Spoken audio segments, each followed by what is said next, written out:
Morning all. Today I'll be presenting my thesis on the topic Beyond the Bars Correction Center for Women.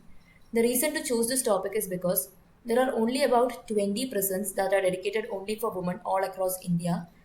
Some of the reasons for this is lack of security, lack of staff, as well as comparatively low number of female prisoners. The site is chosen in Karnataka based on its proximity with Bangalore Central Jail. It's also a live proposed site by the Karnataka Police Department. Also, Karnataka state doesn't have any separate prisons that is dedicated for female prisoners. My live case study is Pujapura Central Jail. The main points that I've inferred from my live case study is circulation, how they've managed the circulation. They've completely pedestrianized the prison compound and the vehicular entry is restricted till the administration, that is the public area.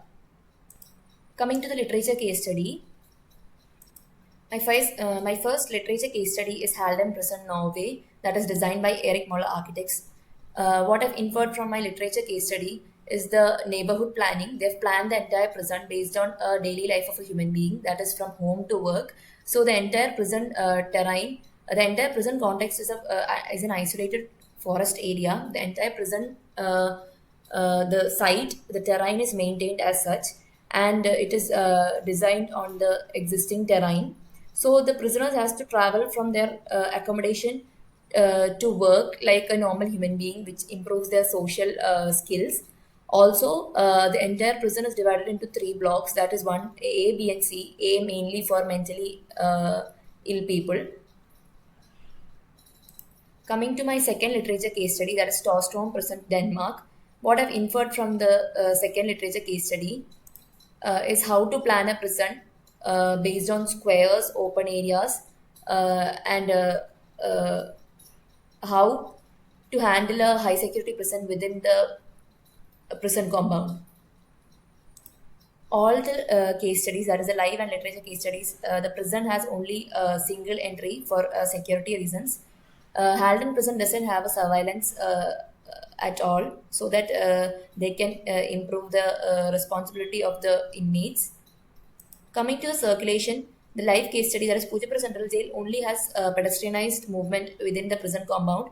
The other two prisons has both pedestrianized and vehicular movement inside the compound. Coming to the site, I've chosen the site in Karnataka as mentioned before. The site is a semi-urban, semi-residential area which has lots of industries and residential areas. It is adjacent to the Bangalore Central Jail with roads surrounding on the eastern, southern, and western side. On the southern side, we have the main public road, that is the Hossa Road. On the eastern side, we have the private jail road that is only used for the jail purpose. And on the western side, we have a private road. The site has a general slope of 1 is to 91 towards the northwest side. That is also the water collecting area, which can be used as a water collecting area during rainwater collection. The site also has two major lakes, that is Kudlu Lake and Parapanagrahara Lake on the northwestern side. Outside the site, the entire site area is 53.13 acres. Coming to the zoning, I've zoned the site in such a way that the entries from the southeast side, we have the commercial area on facing the Hossa Road on the southern side, the staff quarters on the eastern side, and the entire prison compound uh, within the prison. So as we enter the prison, the entire area is again divided into public area and private area. The main concept of the design is Odyssey of an Inmate. That is a journey from darkness to light. This is also done using some aspects like use of colors, natural and artificial light, use of nature, use of scale, material, and shapes. Also, a neighborhood planning is done in order to bring in more of a normal human lifestyle within the prison. Coming to the master plan, as I've mentioned before, the main entries from the southeast side, we have a commercial area on the southern side facing the Hosa Road. We have staff quarters on the eastern side, and after we enter the main prison compound, we have the admin and visitors area for the public zone, and it is divided from the rest of the prison compound using a stream that flows in between the public and private area. This is done mainly for aesthetic purpose to collect water and to avoid using a huge, massive barrier. Within the private area, I have divided the accommodation area that is for the convicts under trials and high security towards the northern side, because this is a side where we have less interaction with the public. So this helps the security and uh, security. Coming to the amenities, we have the amenities on the southern side of the site, that is the workshop blocks and the activity and educational block. The entire prison is zoned around the open amphitheater. The vehicular movement is restricted till the medical facility, but in case of emergency, the interior of the prison can also be used for vehicular movement. Coming to the design brief, the FAR for the design is 0.06 and the total coverage is 5.69%.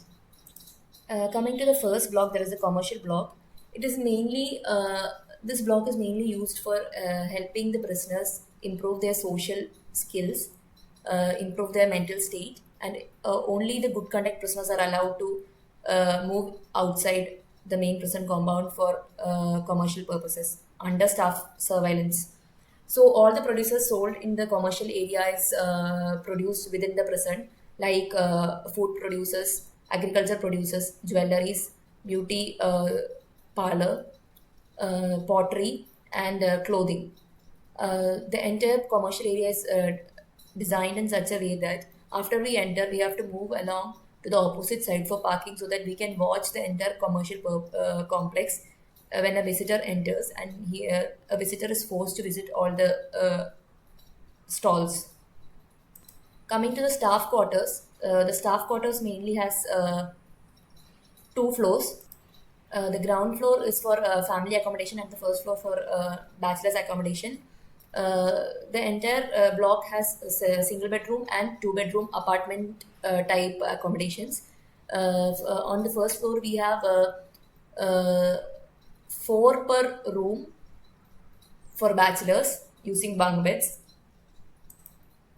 Coming to the administration and visitors block, we have a common vehicular road running in between the administration and visitors block. Administration block has two floors. The ground floor is mainly used for common purposes like inmates purposes like legal aid, welfare, security office, staff office, and pantry spaces. The first floor is mainly used for official purposes like meetings, conference areas, accounts department, the main superintendent and the assistant superintendent's room, the armor and archives. When it comes to visitors, we have divided the complete visitors zone to two zones. One is for non-direct contact prisoners, and one is for direct contact prisoners with kids. So they have a separate waiting area for the visitors and inmates, and they have to enter the meeting room only after proper checking and leaving their belongings behind. Coming to the watchtower and the prayer area, the watchtower mainly has ground plus two floors. Ground floor mainly for official purposes like office works, and first floor is for relaxation of the staff as well as surveillance. The second floor is completely for surveillance because of its height. The total height is about 6.5 meters.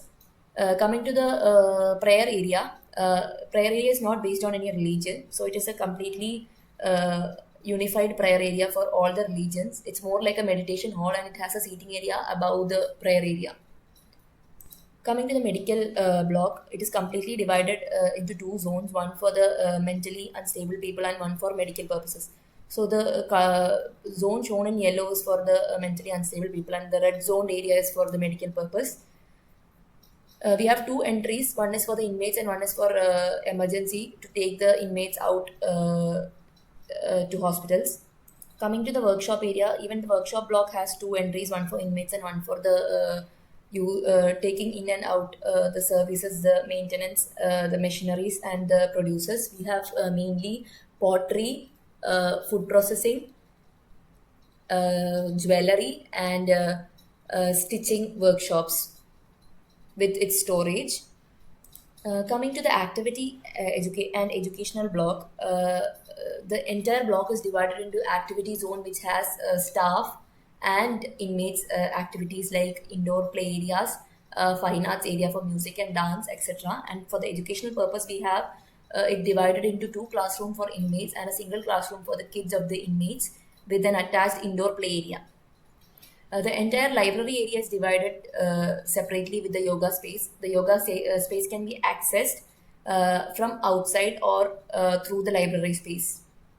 Coming to the mess block is divided in such a way that we enter into the dining area, that is number two.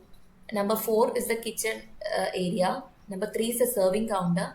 Number six is the washrooms for the inmates. And number five is the storage area. The storage is accessed from the rear side of the mess hall.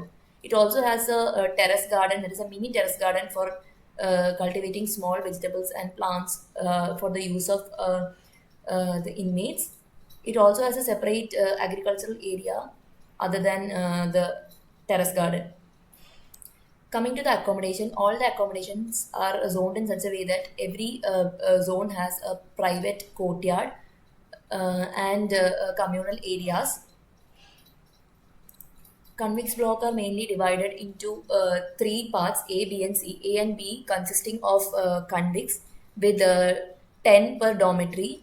We have 120 convicts, and then coming to the old and weak convicts, we have 19 of them or 18 of them in two dormitories. Then we have 20 mother and baby with two in a room. All these areas are accessed from a common lobby. Coming to the under trials block, again this has separate courtyards for each zone. We have four per cell, that is using bunk bed, and we have zoned the staff on the curved side, that is shown in yellow color. The purple colored area is the common lobby, which is used for entry. It also has a separate third courtyard for the common use of all the inmates. That is also used for agricultural purposes for under trials alone. Coming to the high security block, we have 10 per block, that is for the convicts and under trials. So each cell is designed in such a way that it is completely curved. It has completely curved edges, specially designed for high security prisoners, so that they can reduce their self harming. It's designed in such a way that they can improve their mental state and social skills using such an environment through lighting, colors, green spaces, etc. Coming to the special topic, as mentioned earlier, the special topic is the psychological impact of architecture on human mind. Main factors are color, light, artificial or natural, nature, this effects of a space, that is the scale, materials, and shapes used in a space. So all these factors are taken into consideration while designing this prison. The main aim of the design of this prison was not just punishing. The main aim was rehabilitating and reducing the crime rate within the prisoners. So most of the women prisoners become criminals due to their social background, their grown up environment, their family backgrounds, and due to their lack of education and social skills. So, by rehabilitating them, we are providing them with a proper mental state, proper social skill, and a proper training for their that can help them achieve their daily wages, and this can also help reduce the reattempting of the crimes. So, this is the main aim of the thesis project. Thank you.